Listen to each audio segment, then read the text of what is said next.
శ్రీగురుభ్యో నమః. హరి ఓం. శ్రీ మహాగణాధిపతయే నమః. మహాసరస్వత్యై నమో నమః. ఓం గణానాం త్వా గణపతిం హవామహే కవిం కవీనాం ఉపమస్రవస్తమం జ్యేష్ఠరాజం బ్రహ్మణాన్ బ్రహ్మణస్పత ఆనశృణ్వన్నోతిభిः సేదసాదనం. శ్రీమహాగణాధిపతయే నమః. ఓం భద్రం కర్ణేభిः శృణుయామ దేవాः భద్రం పశ్యేమాక్షభిర్యజత్రాः స్థిరైరంగైస్తుష్టవాగంసస్తనూభిः వ్యసేమ దేవహితం యదాజుః.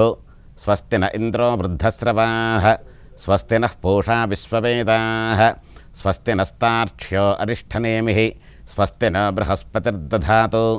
ఓం శాంతి శాంతి శాంతి. వేదవాంగ్మయమైనటువంటి ఈ వేదమంత్రంతో ఈరోజు శుభోదయం. అలాగే ఇంతకుముందు చెప్పుకున్నట్టుగా ధర్మ సింధు అనేటువంటి విషయానికి వస్తే మనం ఆ ధర్మ సింధువులో ఉన్నటువంటి కొన్ని మంచి విషయాలని ప్రతిరోజు కూడా ఈ శుభోదయ గోధూళి వేళలో మనం తెలుసుకుంటూ ఉన్నాం. అలాంటి మంచి విషయాలనే ఇంతకుముందు మనం శంకుస్థాపన ఏ విధంగా చేయాలి, గృహప్రవేశం అనేది ఏ ప్రకారం చేస్తే మంచిది, అలాగే నిగమ ఆగమ కర్మలు ఏ ప్రకారం పూర్వకాలం నుంచి మన వాళ్ళు చేసుకుంటూ వచ్చారు, వాటి యొక్క విశిష్టత ఏ విధంగా ఉంటుంది అనేటువంటి విషయాల్ని మనం చెప్పుకుంటూ ఉన్నాం. అలాగే ఈరోజు వివాహ ముహూర్తానికి సంబంధించి వివాహ ప్రకరణంలో ఏ రకమైనటువంటి యోగ్యుడైనటువంటి వివాహం చేసుకోవడానికి వరుడు ఉండాలి, అలాగే వధువు యొక్క విశిష్టత, వరుని యొక్క విశిష్టత, ఇవన్నీ కూడా మనకు పూర్వకాలంలో ఈ ధర్మ సింధు అనే దాంట్లో తెలియజేస్తున్నారు. ఎలాగంటే వివాహం చేసుకోవలసినటువంటి యువకుడికి ఉండవలసిన లక్షణాలు చెప్పారు. ఏంటంటే కులంచ శీలంచ వయశ్చ రూపం విత్తంచ వేద్యంచ సనాథతాంచ. కులంచ శీలంచ వయశ్చ రూపం విత్తంచ వేద్యంచ సనాథతాంచ సప్తైతే వరలక్షణాః. మంచి కులంచ శీలంచ, మంచి వంశానికి చెందినవాడై ఉండి, అంటే ఏ పిల్లనైతే మనం ఇద్దామని చెప్పని ఆ అబ్బాయికి అని అనుకుంటున్నామో అలాంటి వరుని యొక్క స్థితి, క్యారెక్టర్ కానీ, వర్ణము కానీ, రూపము కానీ, రూప విధంలో అమ్మాయికి తగిన రూపంలో ఉండగలగాలి. మంచి విత్తంచ వేద్యంచ, ఆర్థిక పరంగా భార్యని పోషించుకునేటువంటి స్థితి ఈ అబ్బాయికి ఉండాలి.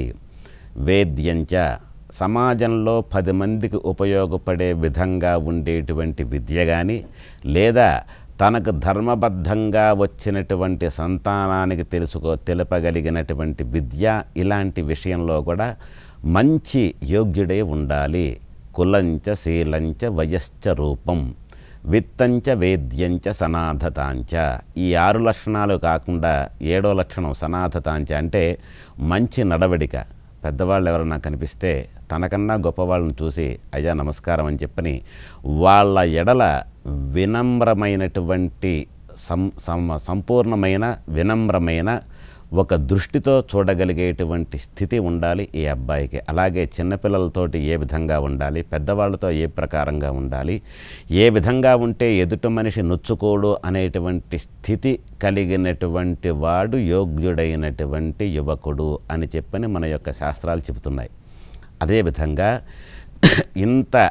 ఇన్ని లక్షణాలు ఉన్నటువంటి ఇలాంటి పిల్లాడికి ఏ విధమైనటువంటి వధువునివ్వాలయ్యా అని చెప్పనంటే అవ్యంగాంగీం సౌమ్యనామ్నీం హంసవారణగామినీం మృదులోమకేశదంతాం. అంటే సర్వాంగాలు చక్కగా ఉండి చూడ్డానికి లక్ష్మీదేవిలా ఉండేటువంటి ఒక యువతి. సౌమ్యనామ్నీం, మంచి అంటే ఏ రకంగా పిలిస్తే చుట్టూ ఉన్న పరిసరాలు కూడా ఆహా అనిపించేటువంటి శబ్దంతో పిలవబడుతుందో అలాంటి శబ్దం అంటే మంచి పేరున్నటువంటి అమ్మాయి.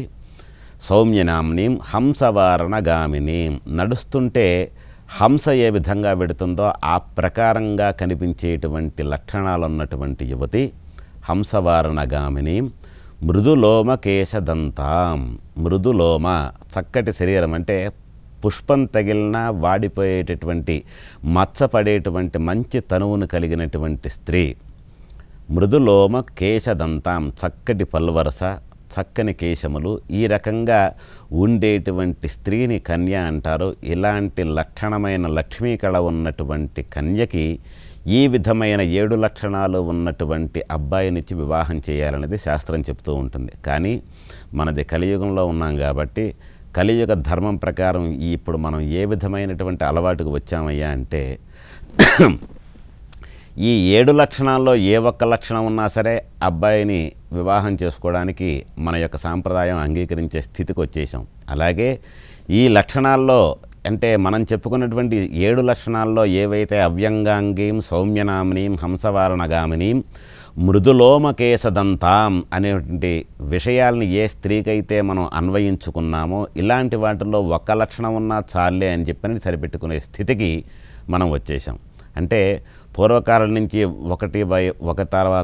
ఒకదాని తర్వాత ఒకటి ఇంకో దాని తర్వాత ఒక్కొక్కటి తగ్గుకుంటూ వచ్చి ఈ స్థితికి వచ్చి ఏ ఒక్కటున్నా చాలు వీళ్ళిద్దరికీ వివాహం చేయవచ్చనే స్థితికి వచ్చినటువంటి ఈ స్థితిలో కూడా ఇంకా అడ్వాన్స్గా వెళ్ళిపోయి ఆడ మగ అయితే చాలు, మధ్యలో కొత్తవి పెట్టారు, ప్రేమ అని, లవ్ అని, అవని ఇవని, ఏదో రకమైనటువంటి శారీరకమైనటువంటి సంబంధం అనే స్థితిలోనే ఉన్నారు. కానీ వివాహం అనేది ధర్మార్థమైనటువంటి కామ్యానికి సంబంధించినటువంటి విషయము అనేటువంటి జిజ్ఞాస చాలామంది మనుషులు మర్చిపోయారు.